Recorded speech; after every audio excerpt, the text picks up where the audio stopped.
100명을 목표로 해서 지금 성장해 가고 있는 중입니다. 우리 청년회를 일으켜 주실 하나님, 또 우리의 자녀들을 축복해 주실 하나님께 감사와 영광의 박수를 한번 올려드리도록 하겠습니다.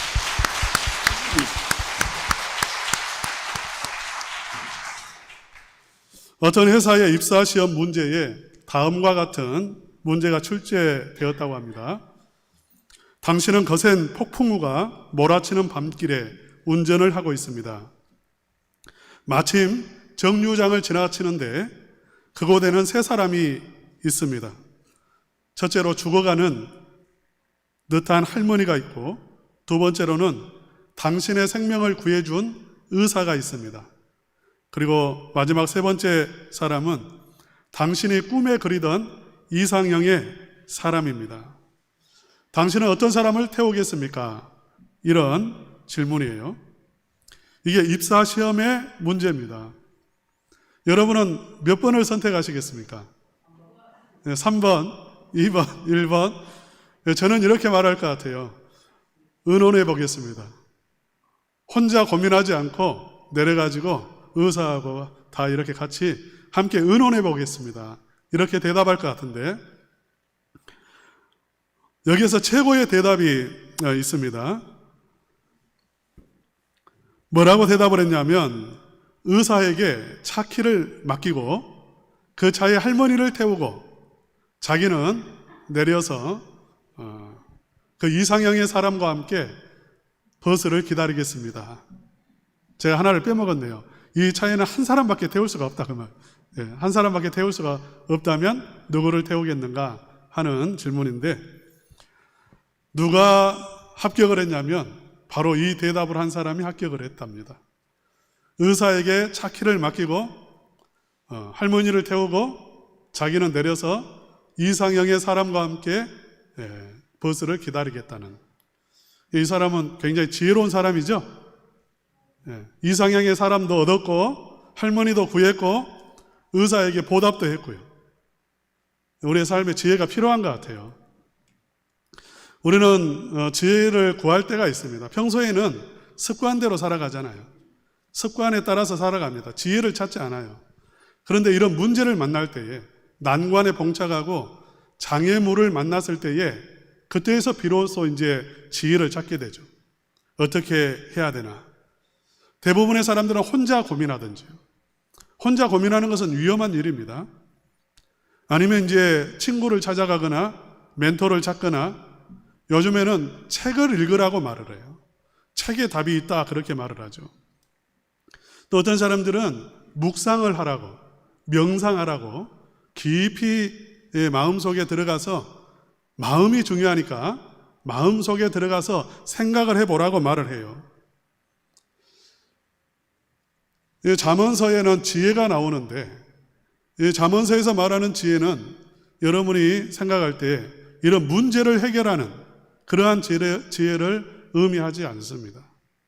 이 세상을 살아갈 때에 여러 가지 난관에 봉착하고 장애물도 만나는데, 그 장애물을 뛰어넘어가는 지혜를 우리에게 주는 그러한 성경 말씀은 아니에요. 그런 부분이 없지는 않지만, 잠언서에 말하는 지혜는 그러한 어떤 처세 아니면 어떤 문제를 해결하는 지혜를 우리에게 가르쳐주는 그러한 성경은 아니에요.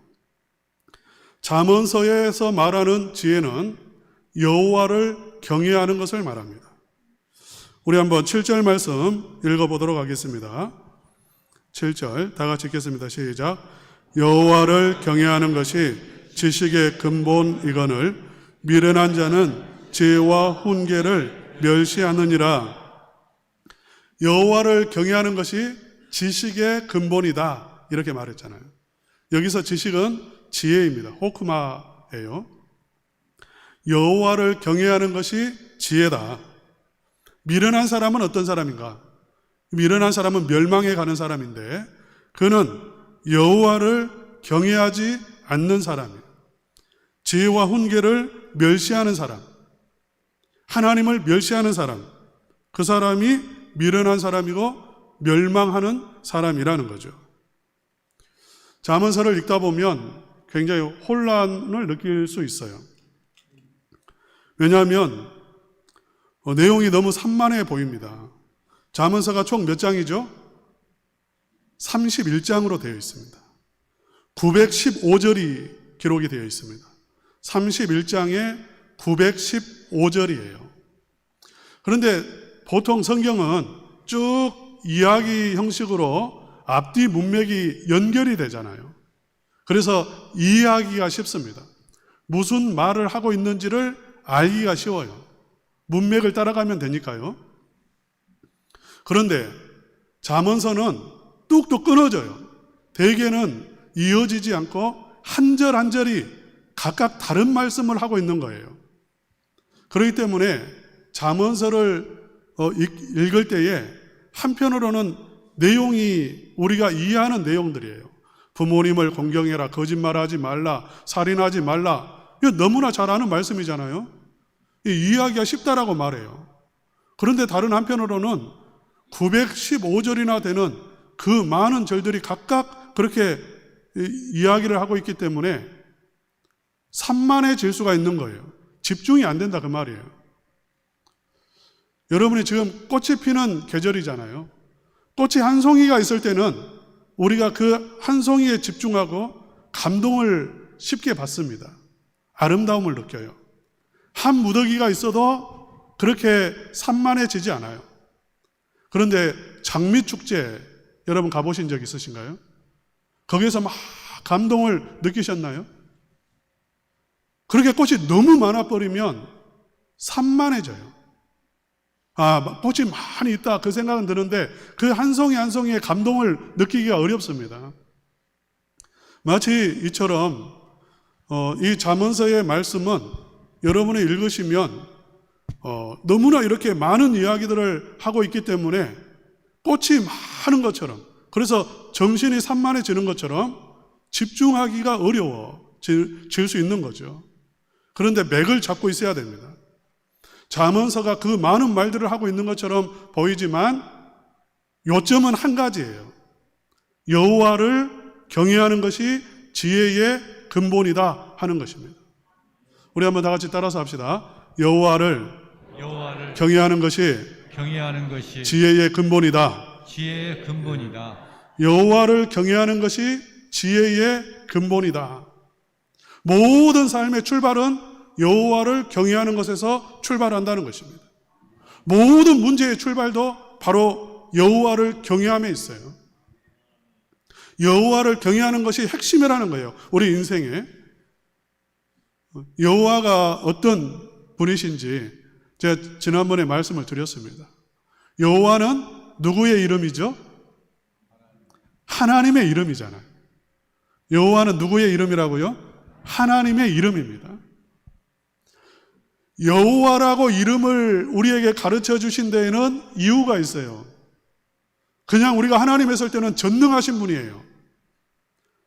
하나님 했을 때는 전능하신 분, 초월하신 분, 그러한 의미를 가지고 있습니다.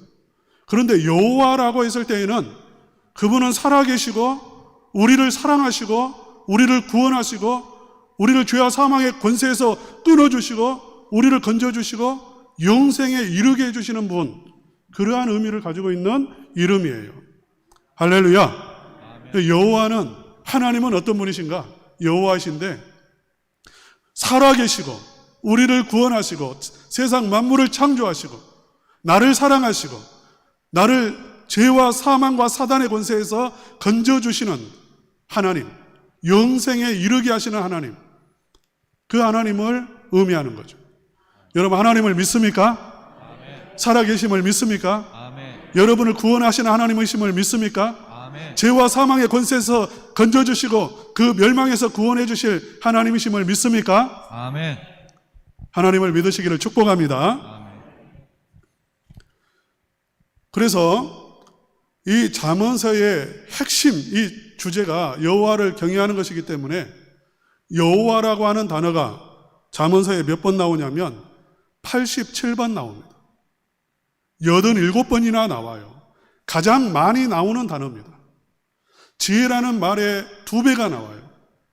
그만큼 여호와를 경외하는 게 이 잠언서의 핵심적인 그러한 말이에요.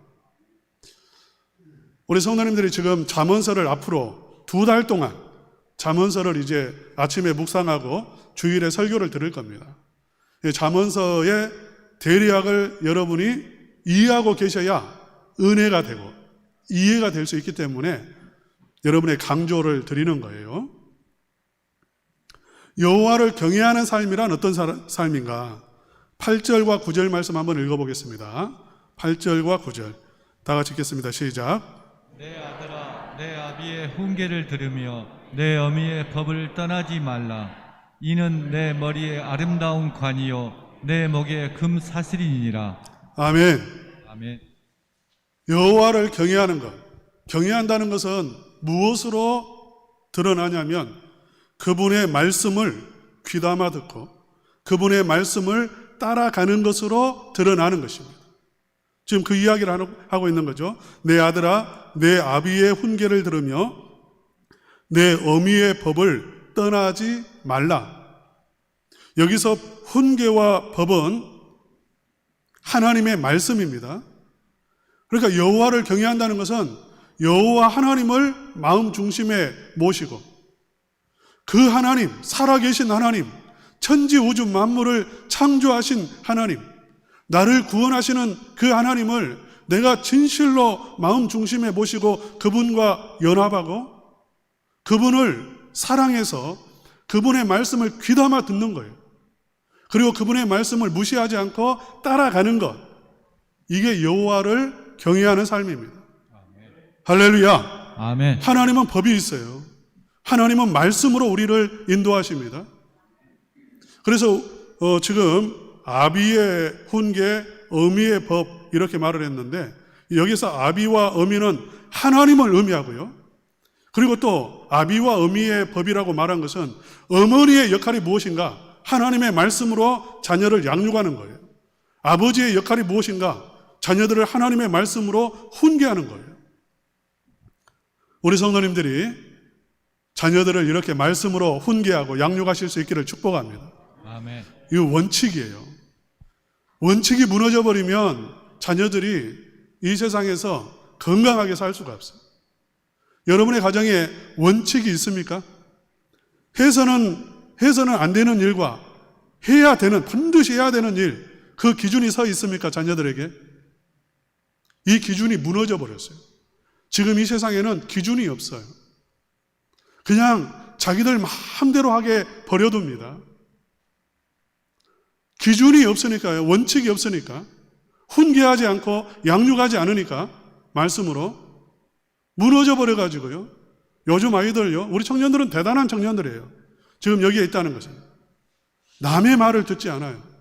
학교에서 선생 말 듣지 않고요. 직장에서 상사의 말을 듣지 않습니다. 어른들의 말을 완전히 무시해버려요. 한마디 하면 꼰대라고 말해요. 무너져 버린 거예요. 깜짝 놀랄 일들이 많습니다.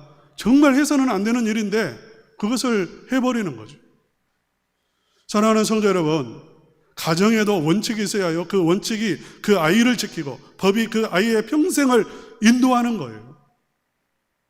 하나님을 경외하는 것은 무엇으로 드러나냐면 그 말씀을 따라가는 것으로 드러나는데 9절 말씀에 그것이 내 머리에 아름다운 관이요 내 목에 금사슬이니라.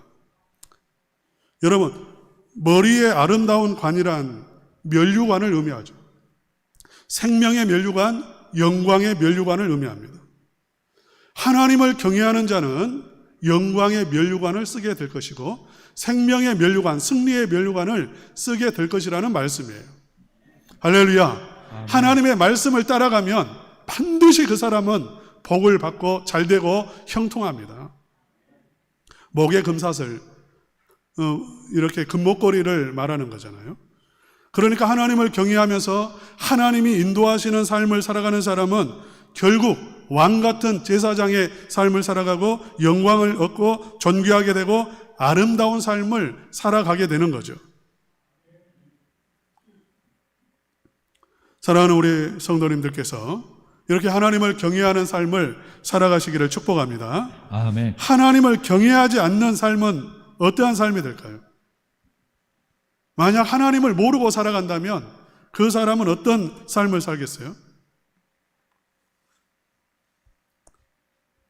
우리 한번 10절 말씀 한번 읽어보겠습니다. 10절 다 같이 읽겠습니다. 시작. 내 아들아, 악한 자가 너를 꿰일지라도 따르지 말라. 악한 자가 나옵니다. 하나님이 없는 인생, 정말 살아계신 하나님을 모르면 그 사람은 모든 삶에서 궁극적으로는 멸망의 길을 갈 수밖에 없고요, 실패할 수밖에 없고 두려움 속에 평생을 살아갈 수밖에 없어요. 우리 성도님들이 별로 이렇게 지금 커뮤니케이션이 잘 안 되는 것 같아요. 저는 붕 떠서 지금 이야기하고 있고 여러분들은 지금 무슨 말씀을 하고 있나 이렇게 생각을 하시는 것 같아요. 그렇습니까? 네. 어떤 이야기를, 재밌는 이야기를 들었어요. 옛날에 쥐 한 마리가 살고 있었는데요, 늘 고양이를 무서워하는 거예요. 그래서 그것이 너무 안타까워서 어떤 사람, 능력 있는 사람이 그 쥐를 무엇으로 바꾸어 주었을까요? 고양이로 바꾸어 주었어요. 이야기입니다, 그냥. 좀 목사가 또 뭐 쥐를 고양이로 만든 사람이 있다더라. 그렇게 하시면 안 돼요. 이야기예요.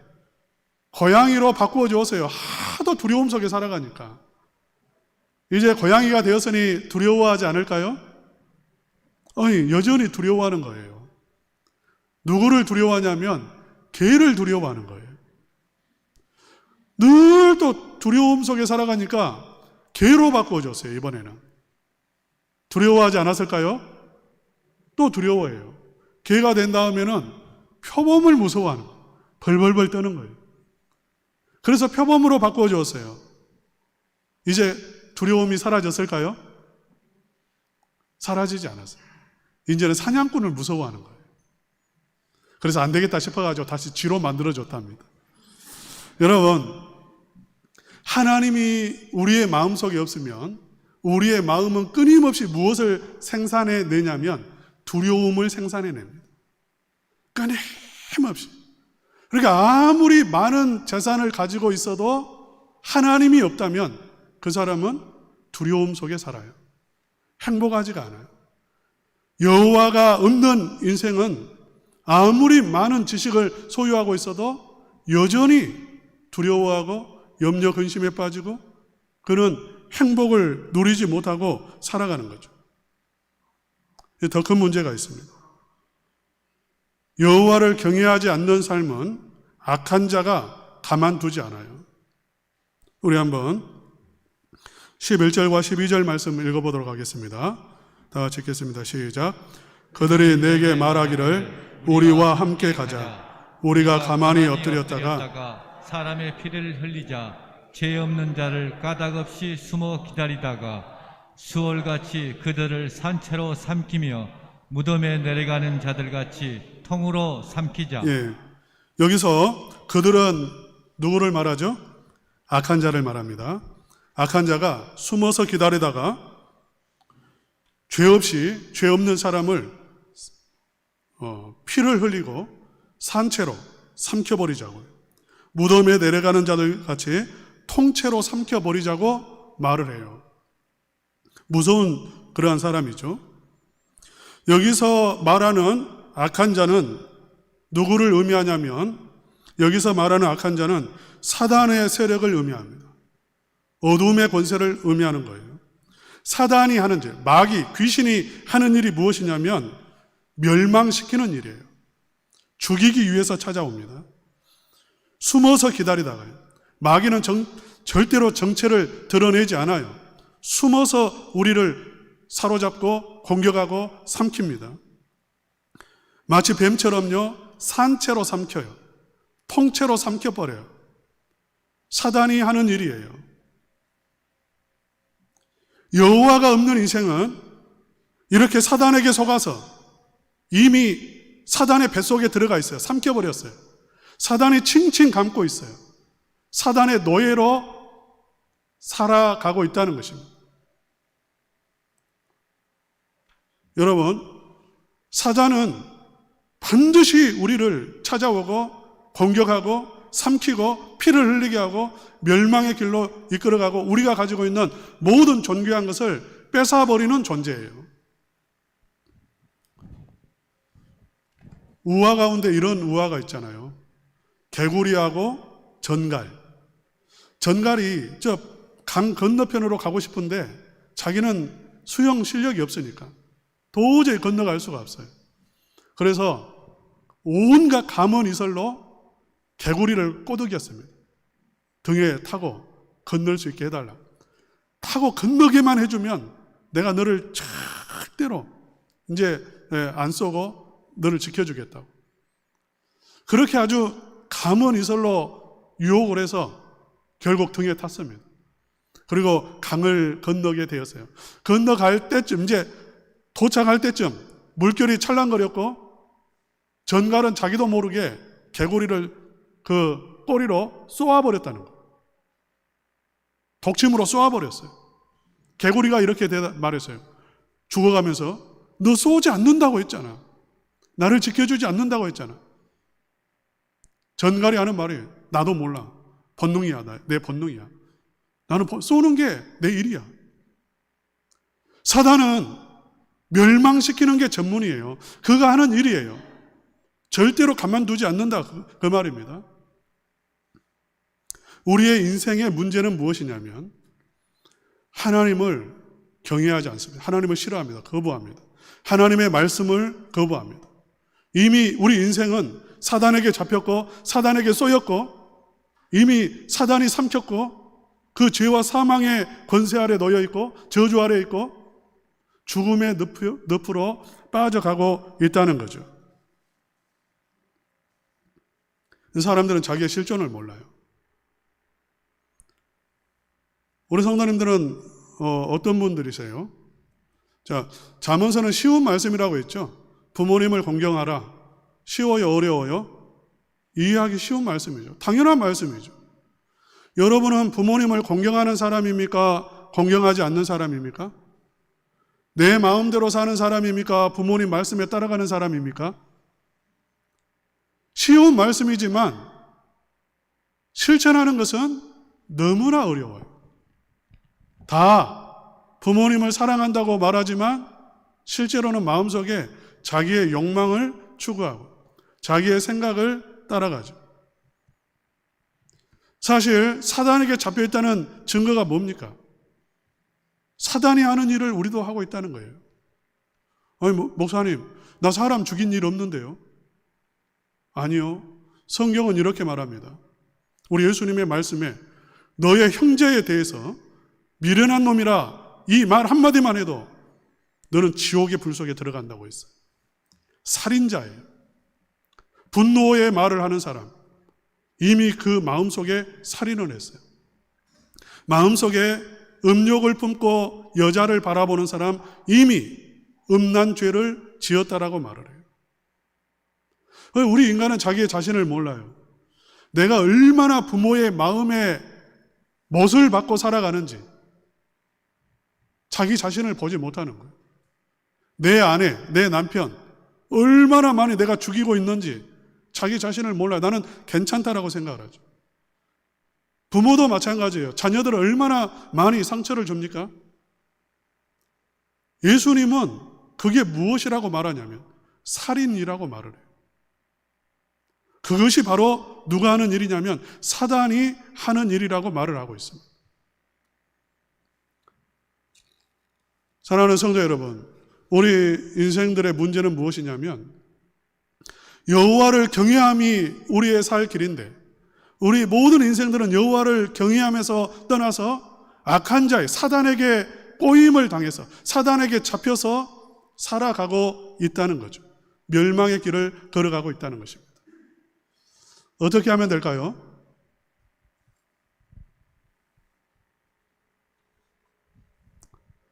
대답을 안 하시네요. 어떻게 하면 될까요? 예, 회개하고 할렐루야. 예. 지혜를 찾으면 됩니다. 자, 우리 한번 따라서 합시다. 지혜를 찾으면 됩니다. 예. 오늘 이 본문 말씀에요. 내 아들아. 그 말이 계속 반복돼요. 8절에도 내 아들아 그렇게 말하죠. 10절에도 내 아들아, 15절에도 내 아들아. 잠언서 전체에 내 아들아 그 말이 40번 이상 나옵니다. 40번 이상 나와요. 여기에 답이 있습니다. 아버지가 자녀를 부르는 말이잖아요. 제 고향이 곡성이고 곡성에 아버지가 살고 계십니다. 어머니 아버지가 살고 계십니다. 가끔, 자주는 못 가고 가끔 아버지를 뵈러 가면 아버지가 저에게 이렇게 말합니다. 아가, 그렇게 말합니다. 뭐라고 말한다고요? 제가 아가입니까? 아닙니까? 아버지가 저를 부르는 말이 아가예요. 어려서도 아가였고 50이 넘은 지금도 저를 볼 때 아가 부릅니다. 아가 왔냐? 아가 밥 먹어라. 아가 이것도 가져가라. 저것도 가져가라. 아가라고 불러요. 그 아가라고 하는 그 아버지의 음성 속에 모든 게 다 들어있죠. 사랑도 들어있고 염려도 들어있고 고생한다는 말도 들어있고 잘되라는 말도 모든 게 다 들어있어요. 잠언서를 읽을 때 아가, 이 하나님이 우리를 부르는 음성이에요. 우리를 부르고 계시는데 아가라고 부르세요. 내 아들아, 그렇게 부르시는 말씀은요, 우리를 그렇게 사랑하셔서 긍휼히 여기셔서 부르시고 계시는 그러한 음성이거든요. 그러니까 성경을 읽을 때, 특별히 잠언을 읽을 때 이 아버지의 마음으로 읽으셔야 돼요. 이 감정이 얼마나 뜨거운 말씀인지를 아셔야 돼요. 정말 멸망해 가는 여호와를 잃어버린 인생들에게 지금 여호와를 찾으라고 얼마나 간절하게 아버지가 애타게 부르는 그러한 음성이라는 것을 아셔야 된다고요. 할렐루야. 아멘. 여러분, 하나님이 여호와를 잃어버리고 마귀에게 사로잡혀 있는 우리 인생을 구원하기 위해서 하나님 아버지께서 우리에게 지혜를 보내주셨습니다. 잠언서에서 말하는 지혜는 우리가 세상에서 말하는 지혜가 아니에요. 예수님입니다. 잠언서에서 말하는 지혜가 누구라고요? 예수님이에요. 여러분 착각하시면 안 됩니다. 잠언서에서 말하는 지혜는 예수님을 말하는 거예요. 그래서 잠언서에서 나오는 지혜는 의인처럼 사람처럼 초청해요. 미련한 사람들을 초청합니다. 사단에게 잡혀있는 사람들을 초청합니다. 나에게 나오라고. 예수님이 우리를 초청하듯이 지혜가 초청하고 있어요. 예수님이라 말이죠. 하나님은 예수님을 우리에게 보내어 주셨습니다. 그래서 예수님을 통해서 죄와 사망의 권세에서 우리를 건져주시고 하나님이 천지 만물을 창조하신 분이 우리에게 있다는 것을 깨닫게 해주시고 여호와를 경외하는 신이잖아요. 예수 그리스도는 성령님이 여호와를 경외하는 신입니다. 지혜의 신입니다. 우리에게 성령을 부어주셔서 여호와를 알게 해주시고 여호와를 경외하게 해주시는 거죠. 할렐루야. 아멘. 부모님이 자식을 위해서 못할 일이 어디가 있습니까? 아가라고 부르시는 부모가 50이 넘은 아버지가 50이 넘은 아들에게 아가라고 부르는 그 부모의 심정이 여러분의 심정 아닙니까? 지금 이 자리에는 내가 내 자식들을 잘되게 하기 위해서 50년이 넘게 원불교 거기에 신봉하다가 그걸 버리고 종교를 버리고요. 종교를 버린다는 것은 생명을 버리는 것과 같은 거 아닙니까? 나와 계신 분도 계세요. 부모님의 마음이죠. 하나님께서 우리를 사랑하셔서 우리를 구원하시기 위해서 예수님을 보내어 주셔서 죄와 사망의 권세에서 건져주시고 여호와를 경외하는 신을 우리에게 부어주셔서 하나님을 경외함으로 복된 인생을 살아가게 해 주신다는 것입니다. 할렐루야. 아멘. 사랑하는 우리 성도님들에게 하나님께서 예수님의 영을 부어주시기를 축복합니다.